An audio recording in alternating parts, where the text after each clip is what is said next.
කෙල්ලෙක්වාට ආදරේ නම් කොල්ලන්ට කරන්න බැරි වැදගත් දෙයක් එයාට පුළුවන්. මම පොඩි කතාවක් කියන්න. ඔයාගේ මුළු ජීවිතේම වෙනස් වෙන. ඔයාට ගර්ල් කෙනෙක් ඇත්තටම ආදරේ නම් එයාගේ මුළු හදවතින්ම ආදරේ නම් ඒ කෙල්ලට වැඩක් නැහැ කවුද එයාගේ සෝෂල් මීඩියා වලට මැසේජ් කරන්නේ කොච්චර සල්ලි තියෙන කොල්ලෙක්ද මොන වගේ යාන වාහන මොන වගේ හය ලෙවල් එකක ජීවත් වෙන මිනිස්සෙක්ද කියලා. ඒ කෙල්ල ඔයාට ආදරේ නම් ඇත්තටම ඒ කෙල්ල ගොඩක් ආදරේ ඔයාට. ඒක නිසා ඒ ආදරේ රැක ගන්න බලන්න. ඇයි මං අද මේ වගේ දෙයක් කියන්න හිතුවේ? මොකද කෙල්ලෙක් ඇත්තටම එයාගේ රිලේෂන්ෂිප් එක ඇතුලේ එයා ෆුලි කමිට් නම් ඒක එයා කිසිම වෙලාවක වෙනස් කරන්න ලෑස්ති නෑ. බාහිර දේවල් වෙනුයි. එයාගේ ආදරේ ඇත්තටම ඇතුලෙන් එන්නේ. හැබැයි කොල්ලෙක් විදිහට ඔයා ඒ ආදරේ රැක ගන්න බැරි නම් කොල්ලෝ ඒක ඔයාට මිස්සුන මැණික් ගලක් කියලා හිතා ගන්න වෙනවා. බොරු කතන්දර ඕනේ නෑනේ. හැම කෙල්ලම ඔයාට එක වගේ ආදරේ නෑ කියලා දන්නවනේ. ඔයාට දැනෙන ආදරයක් ඇතිනේ. අන්නේ ආදරේ පරිස්සම් කරගන්න. මොකද කොල්ලෙක් විදිහට ඔයාට රිලේෂන්ෂිප් 2 3 4 5 මම දන්නේ නෑ ලිස්ට් එක ඔය විදිහට ගිහිල්ලා ඇති. කෙල්ලන්ටත් එහෙමයි. හැබැයි මං කියන්නේ කොල්ලෙක්ට Tamanට දැනෙන ආදරයක් හම්බුනොත් කිසිම වෙලාවක ඒක මිස් කරගන්න එපා. මොකද ඒ වගේ කෙල්ලෙ ලේසියෙන් හොයාගන්න බෑ. සරලම කතාව ඒකනේ. අපි කොල්ලෝ විදිහට හොයන්නේ ඒ වගේ කෙල්ලෙක්නේ. ඒ වගේ කෙල්ලෙක් ඔයාට ඉන්නවනම් යාළුවා පරිස්සම් කරගන්න ඒක නිදානය.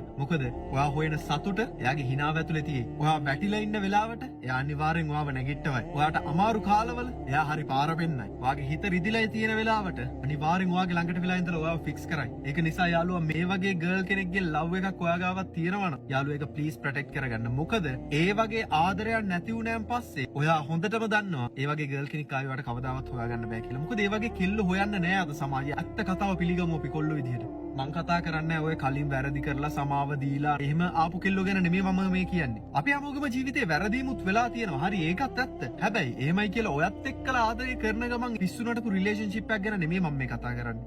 real love අර පොත්වල ලියලා fairy tales වල තියෙන ඔය ලස්සන movies වල තියෙන අන්න ඒ වගේ ආදර කතා ඇත්තටම තියෙනවා මේ ලෝකේ. ඒ වගේ ඇත්ත දේවල් වෙනවා මේ ලෝකේ. මොකක් හෝ පිනකට ඔයාටත් ඒ වගේ කෙල්ලෙක් හම්බෙලා ඉන්නවනම් කොල්ලෝ පරිස්සම් කරගනින් මචං. මොකද අද ගැන නෙමෙයි අනාගතය ගැන හිතන්න. මොකද අපිට කෙල්ලෝ එනවා යනවා ඒක ඇත්ත. හැබැයි හරි දේ හරි වෙලාවට ලැබුණාම ඒක පරිස්සම් කරගන්න බැරි නම් ඒක ඇත්තටම ඔයාගේ ජීවිතේ කරන්න පුළුවන් මෝඩකම. ඒක නිසා ඇත්ත ආදරේ කිසිම වෙලාවක මිස් කරගන්න එපා. ඇත්ත ආදරේ කිසිම වෙලාවක රිද්දන්න එපා. ඇත්ත ආදරේ කිසිම වෙලාවක විහිළුවකට ගන්න එපා. එහෙම වුණොත් ඔයාගේ ජීවිතේට ඔයාමයි විහිළුවක් වෙන්නේ. කොල්ලෙක් විදිහට මං හිතන හැම කොල්ලෙක්ටම ලස්සන ආදරය කරන Tamanටම කැපවිච්ච Tamanට ගරු කරන කෙල්ලෙක් ලැබෙන්න කියලා. එහෙනම් යාළුවා ජීවිතේ හරි වෙනස්. කිව්ව දේවල් තේරුම් ගන්න. එහෙනම් try to be a don't time you tell. Good luck යාළුවා.